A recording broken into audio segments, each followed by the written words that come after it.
तो forex trading जो है वो कम्प्लीटली बैन है हमारे इंडिया में। जो कंपनीज फॉरेक्स ट्रेडिंग को प्रमोट करते थे वो जो है हमारे इंडिया में बैन है। अब हमारे इंडिया में क्या है कि हम बस और बस 4 पेयर्स में ट्रेड कर सकते हैं जो कि आईएनआर बेस्ड पेयर्स हैं। अब ये 4 पेयर्स जो है वो आईएनआर बेस्ड पेयर्स हैं और यहाँ पे दिक्कत बड़ा कोई नहीं है, बस एक ही प्रॉब्लम है कि जो फॉरेक्स ट्रेडिंग का नाम है वो फॉरेक्स ट्रेडिंग रहने गया है। फॉरेक्स ट्रेडिंग अपने लेवरेजेस के लिए फेमस है, बट हमारे इंडियन मार्केट्स में लेवरेजेस ही बैंड है।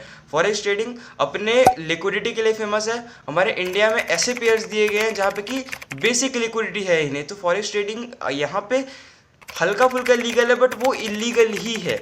आपसे ये नहीं कह रहा हूँ कि आपको फॉरेक्स ट्रेडिंग करना चाहिए, बट अगर आपको करना है तो you watch it. I am going to make a promise to you that अगर आप ये वीडियो पूरा एंड तक देखते हो तो आपको पता चल जाएगा कि आपको फॉरेक्स ट्रेडिंग इंडिया में रहते हुए लीगली कैसे करना है। लीगल तो है ही, बट आपको लीगली कैसे करना है, यहाँ पे हम लूप होल्स को देखने वाले हैं। So let's get it. हम फॉरेक्स को लीगली ट्रेड कर सकते हैं from India.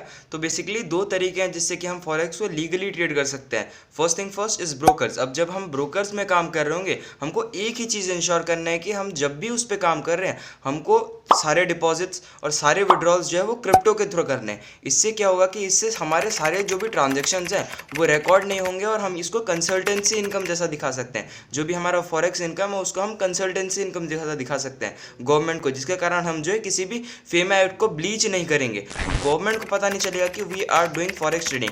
Number second way is prop firms. Prop firms ऐसे कंपनीज होते हैं जो कि आपसे कुछ अमाउंट ऑफ फीस लेंगे और आपको एक बड़ा कैपिटल देंगे। अब उनके साथ वो जो है कुछ रूल्स आपको बाइंड करेंगे और कुछ प्रॉफिट टारगेट्स देंगे जिनको आपको फुलफिल करना पड़ेगा। जैसे ही आप प्रॉफिट टारगेट्स को फुलफिल करोगे वैसे आपको एक रियल अकाउंट मिलेगा जिसपे कि आप ट्रेड करोगे और आप जो भी प्रॉफिट बनाओगे उस पर आपको उसका 80% स्प्लिट मिलेगा। मतलब कि 80% आपका होगा और 20% जो है वो कंपनी लेगा एज देयर स्प्लिट।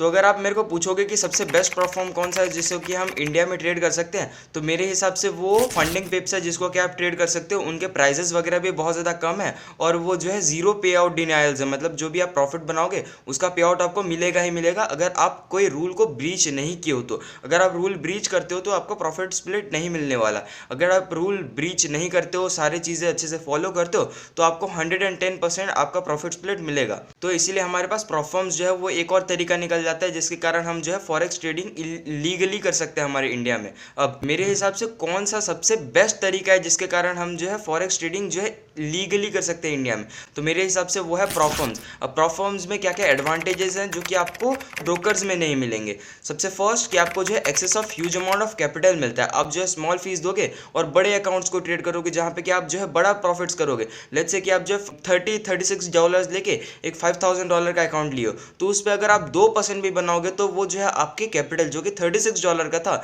उसका ट्वाइस द अमाउंट हो जाएगा, उसका 100% हो जाएगा, जिसके कारण आपको जो है एक्सेस ऑफ कैपिटल मिल जाएगा जो कि आपके पास प्रीवियसली नहीं था। नंबर सेकेंड रीजन जिसके कारण आपको जो है प्रॉफर्म्स को ट्रेड करना चाहिए इज आपको यहाँ पे एक लाइट ग्रे एरिया मिल जाएगा जिसके कारण आप जो है अपने कंसल्टेंसी इनकम को दिखा सकते हो। तो ये लाइट ग्रे एरिया कैसे है? सबसे पहला तो आप जब किसी भी प्रॉफर्म से ट्रेड कर रहे हो तो वो प्रॉफर्म्स जो है वो एक कंसल्टिंग फर्म है और आप जो है उनको कंसल्टिंग दे रहे हो। इसका मतलब ये है कि लेट्स से कि ए प्रॉफर्म है और मैं जो है वहाँ पे एक ट्रेडर हूँ, तो मैं क्या कर रहा हूँ कि मैं जो है उनको टिप्स दे रहा हूँ या फिर मैं जो उनको कंसल्ट कर रहा हूँ कि ये ट्रेड्स आप ले सकते हो, इस पे आपको इतना अमाउंट ऑफ प्रॉफिट होगा। अब उसके बदले जो है वो मेरे को कंसल्टिंग फीस दे रहे हैं और वही मैं कंसल्टिंग फीस जैसा मेरे ITR फाइल में दिखा सकता हूँ कि ये मेरा कंसल्टिंग फीस है जिसके कारण मेरे को रेवेन्यू आया है, जिसके कारण मेरे को प्रॉफिट हुआ। तो ये कंसल्टिंग इनकम जैसा दिखा सकते हैं और वो ब्रोकर्स वाला थोड़ा ट्रैकेबल है इसीलिए उसको कंसल्टिंग इनकम जैसा मे भी नहीं दिखा सकते। हमारे पीछे मे भी कोई गवर्नमेंट का एजेंसी पड़ सकता है, बट प्रॉफर्म्स में क्या है कि you are doing legally and ethically just consulting.